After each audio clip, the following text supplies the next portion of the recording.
하나님, 이번 한 주도 우리를 지켜 보호하여 주시고 또 주님의 몸된 교회에 와서 주님 앞에 예배하고 기도하게 하심을 너무나 감사드립니다.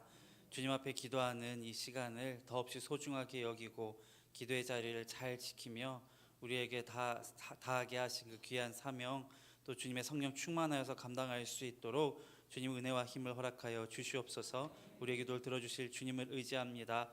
감사드리고 예수님의 이름으로 기도드립니다. 아멘. 네, 말씀 한번 같이 찾겠습니다. 유다서입니다. 신약성경 유다서 1장입니다. 유다서는 한 장밖에 없어서 1장이라고 부르기도 하고 그냥 유다서 17절 이렇게 이야기도 합니다. 17절에서 25절까지를 함께 보시겠습니다.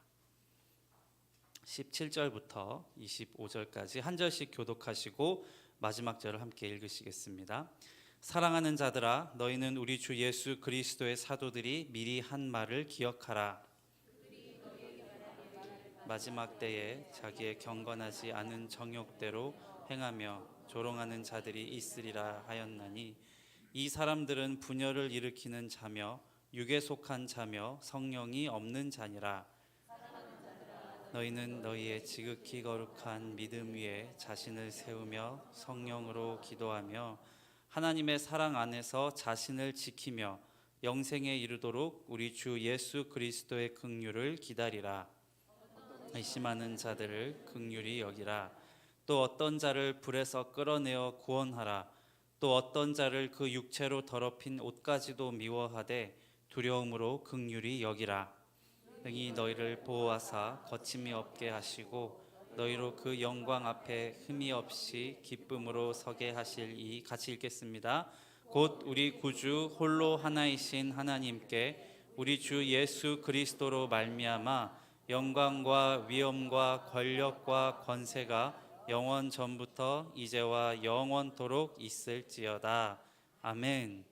예, 유다서는 조금 생소하시죠? 이 계시록 바로 앞에 붙어 있는 아주 짧은 편지인데, 오늘 이 말씀 통해서 우리의 기도 제목을 삼을 그것들 한번 같이 나누었으면 좋겠습니다. 이 금요 기도회를 옛날에는 혹시 뭐라고 부르셨나요? 심야 예배, 철야 예배. 그러니까 뭐 심야 예배는 밤늦게까지 한다. 그리고 철야 예배는 밤새서 한다. 이것이죠. 혹시 밤새서 기도하던 그 뜨거웠던 시대를 지나오셨던 것 같은데, 금요 철야 예배라고 하는 말이 실제로 금요일에 밤새서 기도하는 교회가 이제는 많지는 않지만 이제 우리 입에 약간 그 뭐랄까 이제 버릇처럼 붙어 있습니다. 금요 철야 예배라고. 뭐 저도 모든 교회를 다녀보진 않았지만 그래도 다녔던 교회들 대부분이 이제 금요 기도의 이름을 우리 교회에서는 금요 영성 집회다 이렇게 이제 부르지만, 예전에는 정말 하나같이 다 금요 철야 예배, 금요 철야 기도회 이렇게 이야기를 하시더라고요. 저도 밤새서 기도한 적은 없는데 입버릇처럼 금요 철야 예배를, 금요 철야 기도회를 다녔다 뭐 이렇게 저도 모르게 말을 했습니다. 뭐 우리나라가 뭐 주 5일 근무제 한 게 사실은 이제 10년이 조금 넘어갔잖아요. 그전에는 토요일까지 일을 하던 때가 있었는데, 뭐 20, 30년 전 얘기도 아닌데 그때는 주 6일 근무할 때도 금요일 밤에 이렇게 많이 오셔서 기도를 많이 했었어요. 그러니까 금요일 늦은 밤에 퇴근한 직장인들이 이제 내일 그냥 오늘 밤새고 내일 출근하지 마 이런 마음으로 오시기도 했고, 또 학생들이 늦은 밤까지 늦게까지 기도하던 그 때가 아마 성도님들 마음 가운데 특히 이 금요 영성 집회를 지키시는, 기도 자리 지키시는 성도님들께는 다 있으실 것 같습니다. 뒤돌아서 생각해 보면 그 삶의 고단함이 참 많았고 또 목마름도 많았던 때였기 때문에 그 고단하고 목마름이 오히려 힘이 되어서 밤새 부르짖을 수 있었던 때가 아닐까 이 생각이 들더라고요. 우리가 행복전달자 담임 목사님 그 말씀을 이제 연초에 계속 들었지만, 팔복의 말씀을 들으면서 가난한 자가 복이 있다라고 할 때에 그 가난이 우리에게 주는 복의 의미를 이 영성에서도 이렇게 찾아볼 수 있는 것 같습니다.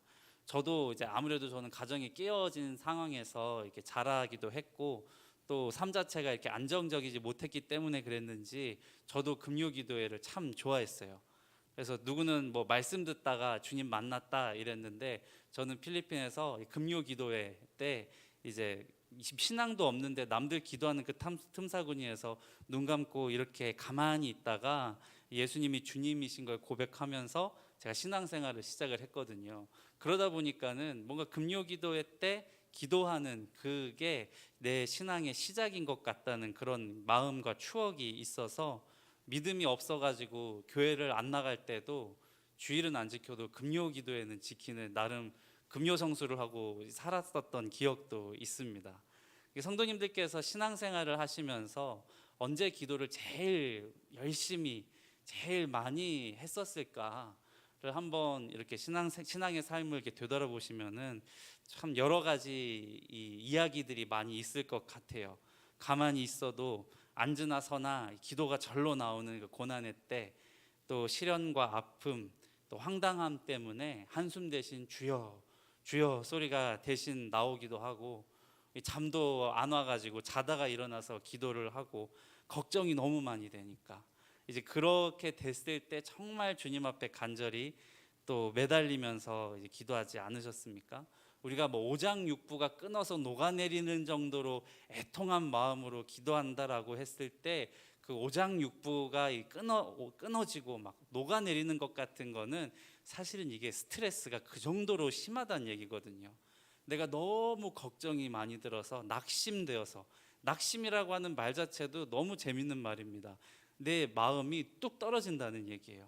뚝 떨어진 마음 주워 담고 엎드렸는데 너무 스트레스가 많으니까, 너무 걱정이 되니까 내 오장육부가 막 녹아내리는 것 같이 이제 이 느낌이 드는 거죠. 그런 애통한 기도를 우리가 언제 하셨습니까? 아플 때, 뭐 우리 자녀가 아프고 걱정되고 힘든 일을 만났을 때 기도가 나올 수밖에 없는 그런 때가 있었어요. 그러니까 저도 우리 집 막내 아이가 손가락이 크게 다쳤을 때 이제 수술을 했잖아요. 그 수술을 기다리면서 떨어진 손가락이 잘 붙을지 안 붙을지, 이게 눈만 감으면 걱정이 되니까 이걸 잘 회복시켜 달라고 그냥 우리 애기 손톱만 자라게 해주세요 이러면서 이 눈을 감았다가 또 떠서 다시 기도를 하고, 정말 바닥까지 떨어진 그 마음 주워 담으면서 정말 간절하게 기도를 했는데, 지금 보면 그때 그렇게 성령이 충만하게 기도를 하고 매달렸더라고요. 그러니까 사역을 하면서도 정말 표현 그대로 창자가 끊어질 만큼 내 오장육부가 정말 녹아내릴 정도로 애통하게 애통절통하게 매달리는 기도를 할 때를 생각해 보면 뭐 여러 가지도 있겠지만 우리 환우들, 이 병상에 있는 교우들을 위해서 기도를 할 때가, 그럴 때가 너무나 많습니다. 내가 능력 있고 실력 있는 의사면은 약이라도 좀 써주면 좋겠다 싶고, 내가 돈이라도 많았으면 돈으로 위로라도 해주고 싶은 그런 마음인데, 이것도 아니고 저것도 아니고 이 기도밖에 할 수 있는 게 없으니까 그냥 울면서 주님 살려주세요, 불쌍히 여겨주세요 라고 이 매달릴 수밖에 없잖아요. 그러니까 울면서 기도밖에는 내가 할 수가 없을 때 우리가 가장 성령 충만하여서 하나님만 붙잡고 기도하게 되는 겁니다. 그러니까 애통한 자는 복이 있나니 가난한 자는 복이 있나니 라고 예수님께서 그 말씀을 하셨을 때, 내 마음을 가난하고 애통하게 만드는 그 어려운 일 앞에서는 그냥 기도가 절로 나오지 않습니까?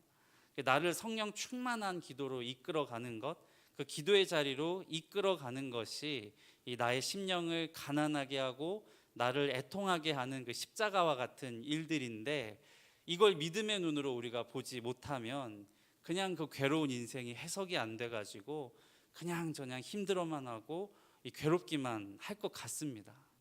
이 초대교회도 마찬가지였습니다. 성령 충만한 그 역사로 태동되어서 성령 충만한 사도 바울의 이끄심을 따라서 여기저기 교회가 세워졌는데, 그 교회가 평안하고 든든하게 자라가는 게 아니라 이단들 때문에 골머리를 쏟고 있었습니다. 이 유다서가 이 이단들에 대한 이 편지로 알려져 있어요. 초대교회의 아주 소중한 지도자 중에 한 명이 유다입니다. 가룟 유다가 아니고요. 예수님의 동생으로 알려진, 이 친동생으로 알려진 유다가 오늘 주님의 교회들을 향해 쓴 아주 이 짧은 편지의 한 부분을 우리가 읽었는데, 유다서는 이 짧은 내용 안에 크게는 두 가지 내용이 담겨져 있어요. 이 첫 번째는 이단에 대한 주의를 담고 있습니다. 1장 8절인데요. 꿈꾸는 이 사람들도 그와 같이 육체를 더럽히며 권위를 없인 여기며 영광을 비방하는도다 라는 구절이 있습니다. 이게 유다서의 상반 구절을 좀 종합하는 의미예요. 꿈꾸는 사람들이다 라고 이제 우리말로 번역된 이 표현은요, 이제 좀 쉽게 얘기하자면 꿈을 가지고 해몽을 하거나 꿈에 어떤 영적인 의미가 있다는 식으로 해석을 하면서 약간 점을 치는 그런 사람들을 의미를 해요. 근데 이게 꿈을 가지고 이야기를 한다고 해서 이단이야 라는 게 절대 아니고요. 그 당시에 영지주의 이단이 주로 사용했던 방법 중에 하나를 이야기합니다. 그러니까 사실은 영적인 은사로 우리가 알고 있지 않습니까? 요엘서에서 예언을 했잖아요. 아비들은 예언할 것이요 환상을 보고 또 꿈을 꿀 것이라고 하는 이 성령께서 임하심에 수반되는 이 현상들이 있는데, 문제는 이 영적인 것을 이해하고 안다 하면서 교회 안에 침투해온 이단들이 이것들을 이용해서 사람들을 미혹했다는 겁니다. 이런 초자연적인 은사를 가지고 있다고 말하면서 앞으로는 꿈꾸는 사람이라고 이렇게 얘기해 놓고서는 뒤로는 유다가 이야기하는 것처럼 육체를 더럽히고 권위를 없인 여기고 영광을 비방하는 자들이다 라고 딱 잘라서 이야기를 합니다. 성령의 은사로 성령의 열매를 맺는 사람들이 뒤로는 누구보다도 자기 탐욕에 충실하고 누구보다도 그 교회의 권위를 없인 여기고 하나님의 영광을 비방하는데 앞장서는 사람들이 있다고, 이 사람들이 교회 안에 있는 이단이라고 합니다. 영적이라고 말은 했지만 이 행실과 하는 말은 전혀 영적이지 못한 사람들, 그러면서 교회를 흔들고 예수님께서 단번에 십자가에서 이루신 그 구원을 이 값싼 싸구려 동전처럼 여기고 구원받는 거 너무 힘들다, 이 그냥 구원 얻는 거 아니다 라고 외치고 미혹하는 이단자들이 교회 안에 너무나 들끓었던 겁니다. 이 유다서와 베드로 후서와 같은 또 요한 1, 2, 3서와 같은 성경을 보시면 이 이단에 대해서 아주 주의하고 경계하는 표현들이 나오는데, 이게 초대교회 사도들과 이 목회자들이 이렇게까지 이 교회들이 돌려 읽는 서신서에다가 쓸 정도면 이단자들이 아주 개미 끌듯이 들들들 끓고 초대교회가 이 영지주의 이단 때문에 너무 골머리를 앓고 있었다는 걸 반영을 하는 거예요. 그래서 유다가 마치 칼을 꺼내 들듯이 붓을 들고서 유다서를 이렇게 기록을 한 겁니다. 1장 12절과 13절인데요. 같이 읽겠습니다. 한 소리로 시작. 그들은 기탄 없이 너희와 함께 먹으니 너희의 애찬의 암초요 자기 몸만 기르는 목자요 바람에 불려가는 물 없는 구름이요 죽고 또 죽어 뿌리까지 뽑힌 열매 없는 가을나무요 자기 수치의 거품을 뿜는 바다의 거친 물결이요 영원히 예비된 캄캄한 흑암으로 돌아갈 유리하는 별들이라 라고 했습니다. 사실은 이 유다가 12절과 13절에 이 교회 안에 가만히 들어온 이단의 세력을 향해서 쓴 이 표현이 아예 시를 써놨습니다. 말이 너무 아름답지 않습니까? 너희의 애찬의 암초요 자기 몸만 기르는 목자요 바람에 불려가는 물 없는 구름이다 라고 하면서 시적인 언어, 문학적인 언어를 쓰면서 이 이단자들에 대해서 표현을 해놓은 건요, 아주 이 이단 세력이 교회 안에 뿌리 깊이 박혀가지고 이 교회를 아주 힘들게 했다는 것을 반영하는 표현입니다.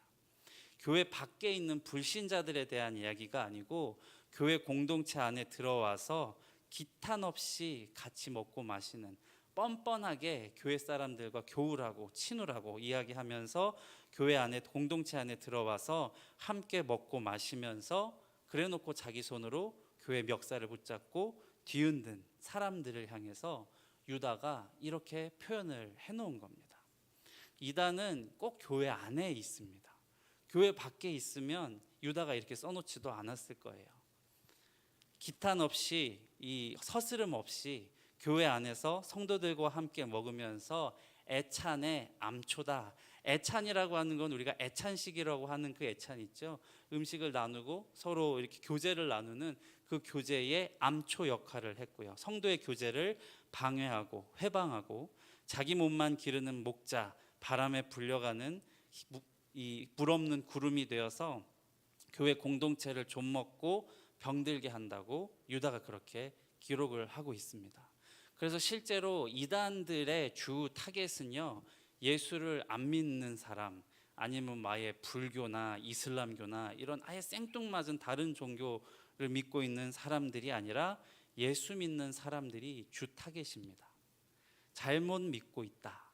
이 사람들은 성경을 잘 모르는 사람들이다 라고 생각을 하면서 이 교회에 와서 자기가 참된 진리, 영적인 지식을 알게 해주겠다고 하면서 찾아오는 겁니다. 그래서 초대교회 이단을 뭐라고 하냐면 영지주의라고 이야기합니다. 이 헬라어로도 영지주의 그대로예요. 영지주의라는 말이 이 영자에 알지자를 씁니다. 영을 안다는 거예요. 그러니까 이 사람들이 우리는 영적인 지식을 가지고 있는 사람들이라고, 나는 너희가 모르는 영적인 지식을 알고 있는데 이거를 알지 않으면 구원 못 받는다, 이렇게 얘기하면서 다가왔기 때문에 영지주의라고 하는 말이 생긴 겁니다.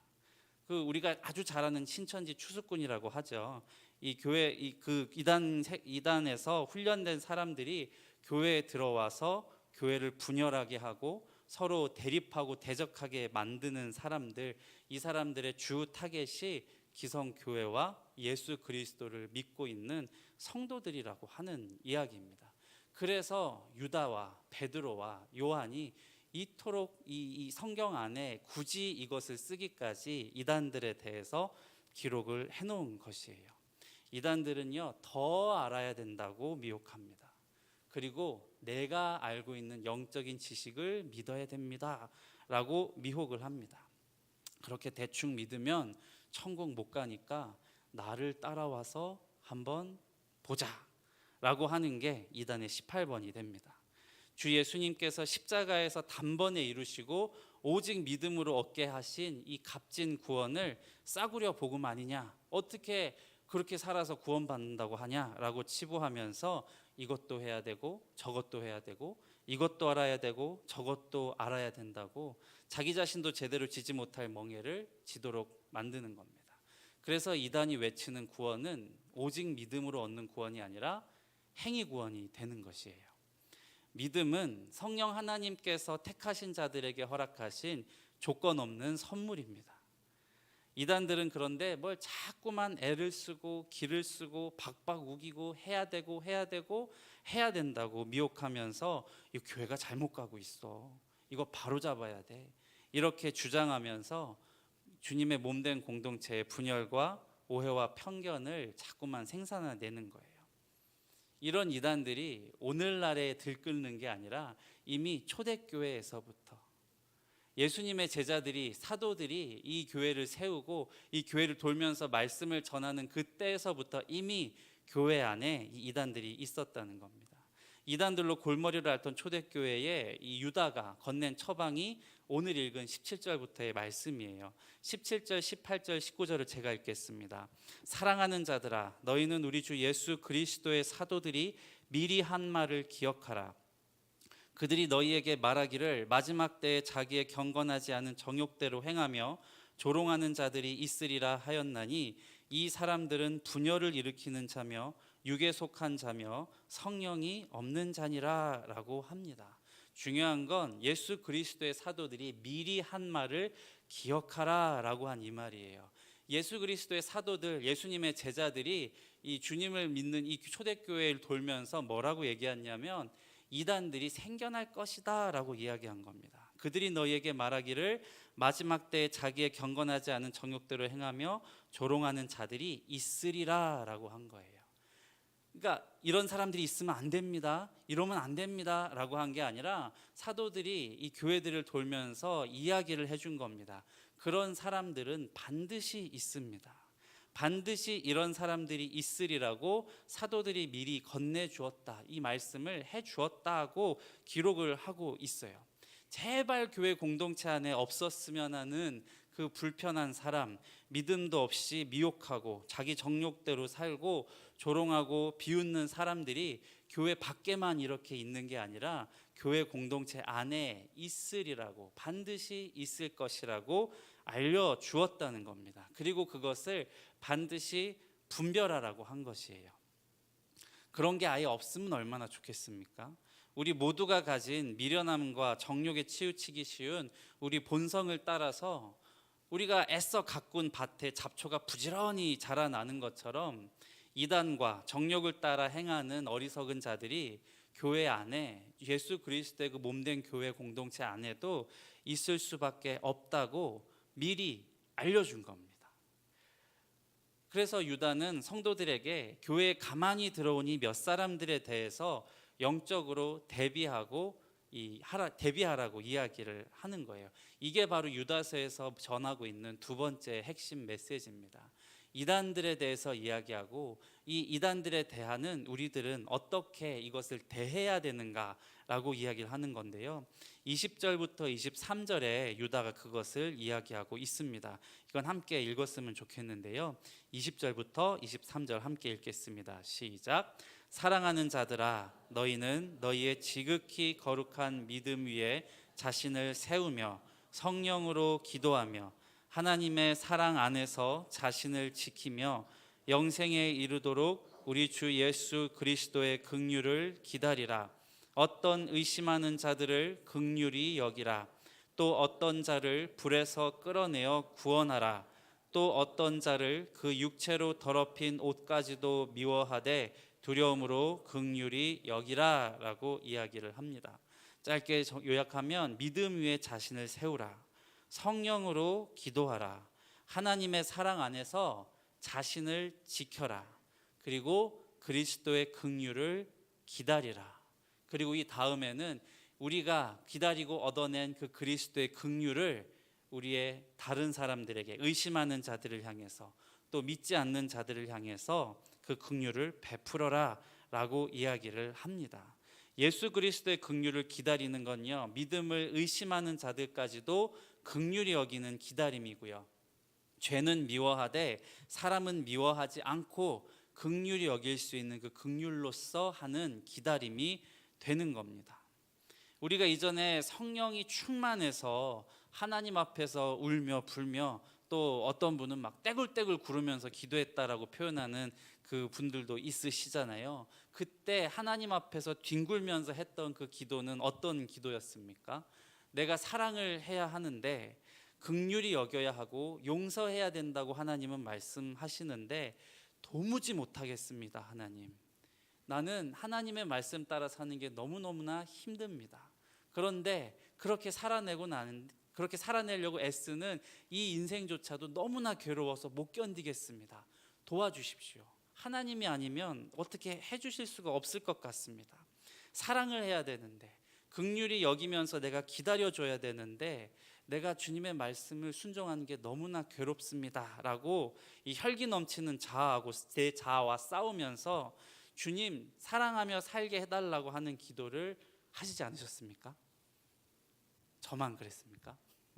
저는 저하고 많이 싸웠던 것 같아요. 기도를 열심히 했다라고 생각을 했던 그 시절에 넘치는 죄악 때문에 내가 이 세상을 향한 미련이 끊어지지가 않아서 그렇게 살지 말라고 하나님이 말씀해 주시는데, 그리고 나도 마음은 그 말씀에 너무너무 순종하고 싶은데 그렇게 되지 않고 자꾸만 내 정욕을 따라서 살려고 하는 내 육신의 연약함, 이 죄악이 너무 안타까워서 울고, 사랑하라 하셔도 사랑하지 못하고 용서할 줄도 모르고 미움과 분노를 쏟기만 했던 그 오늘이 너무너무 후회되어서 도와달라고 매달리면서 그렇게 성령 충만한 기도를 하지 않으셨습니까? 이단이라고 하는 건요, 이 몸에 들어온 감기 바이러스처럼 교회를 병들게 하고 힘들게 하는데, 오늘 유다는 찍어내버리라. 상대도 하지 마라. 이런 자들은 그냥 없는 사람 투명인간처럼 여겨라. 왕따 시켜라. 이렇게 이야기하지 않고, 유다는 베드로후서라든지 다른 이 요한 1, 2, 3서라든지 하던 그 다른 서신서와 다르게 특별한 처방을 내립니다. 지극히 거룩한 믿음 위에 자기 자신을 세워라. 오직 예수 그리스도 밖에는 구원이 없다고 하는, 아무리 죄를 많이 지은 사람도, 아무리 부끄러움이 많은 사람도 주 예수 그리스도만 믿으면 그 십자가의 은혜 앞에서 구원을 얻는다는 이 믿음 앞에, 이 믿음 위에 자신을 세우고 성령으로 기도하며 주의 사랑 안에서 자기 자신을 지키고 주의 긍휼을 기다리라고. 그리고 그 누군가를 향해서, 의심하는 사람, 연약한 사람, 누군가를 향해서 주의 구원을 베풀어 주시길 기도하며 긍휼한 마음을 품으라고. 영생에 이르도록 이 긍휼을 기다리라고 하신 것처럼요. 그렇게 한 성도들에게 24절에 이른 것처럼 능히 너희를 보호하사 거침이 없게 하시고 너희로 그 영광 앞에 흠이 없이 기쁨으로 서게 하실 이라고 했습니다.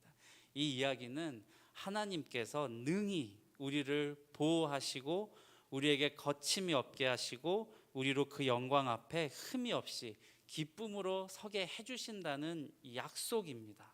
우리가 유다서에서 이야기한 것처럼 우리 믿음 위에 우리를 세우고 성령으로 기도하며 긍휼을 기다리는 그때에 하나님이 능히 이렇게 해주실 것이라고. 그리고 유다가 이 하늘을 향해서 손을 쳐들고 찬양을 하는 거예요. 늘 우리를 지키시고 보호하시는 우리 주께 영광과 위엄과 권력과 권세가 영원 전부터 이제와 영원토록 있으리로다 아멘 하고 소리를 지르면서 이 편지를 마무리하고 있는 겁니다. 이단 조심해라, 이단 큰일 난다로 걱정하는 그 손길에서 시작한 편지가 하나님께서 우리를 능히 지키실 것이다. 우리는 다만 이 믿음 위에 우리를 굳게 세우고 성령으로 기도하며 영생에 이르도록 주의 긍휼을 기다리라 라고 이야기하면서 하나님께 영광을 돌린 것이에요. 그래서 오늘 어느 때보다도 뜨겁게 기도해 주셨으면 좋겠습니다. 우리 안에 이단이 있어서 제가 지금 이걸 한 게 아니고요. 제가 본문을 잘못 잡았어요. 성경을 읽다가 성령으로 기도하라라고 하는 이 구절이 너무 마음에 와닿아서 제 설교 순서가 됐길래 그냥 아무 생각 없이 유다서를 이제 넣었는데 설교를 준비하다 보니까 유다서에서는 순이단 얘기만 하고 있더라고요. 그런데 유다서에서 이야기하는 결론은 뭡니까? 기도로 물리쳐라가 아닙니다. 우리가 성령으로 하나님 앞에 기도하고 이 믿음 위에 우리 스스로를 굳건하게 세울 때 하나님이 우리를 능히 보호하시고 우리 안에 거칠 것이 없게, 우리 안에 회방할 것이 없게 하나님이 하실 것이라고, 그 하나님께 내가 영광을 올려드린다라고 이렇게 흥분해서 유다가 이야기를 하고 있지 않습니까? 우리 안에 이단이 있어서 성령 충만하게 성령으로 기도하자는 게 아니었습니다. 어떤 상황, 어떤 둘러싸인 환경 속에서도 우리 공동체에 때로는 애찬의 걸림돌이 있을지언정, 또 자기밖에 모르는 이기적인 누군가 때문에 우리가 다소 힘들어하는 그 일이 있을지언정 서로 성령으로 기도하고 주 예수를 믿는 이 지극히 거룩한 믿음 위에 나를 세우면 하나님이 능히 우리를 보호하사 이 거칠 것이 하나도 없게 하실 거라고 승리의 약속을 주셨기 때문에 성령으로 기도하자고 제가 말씀을 드리는 겁니다.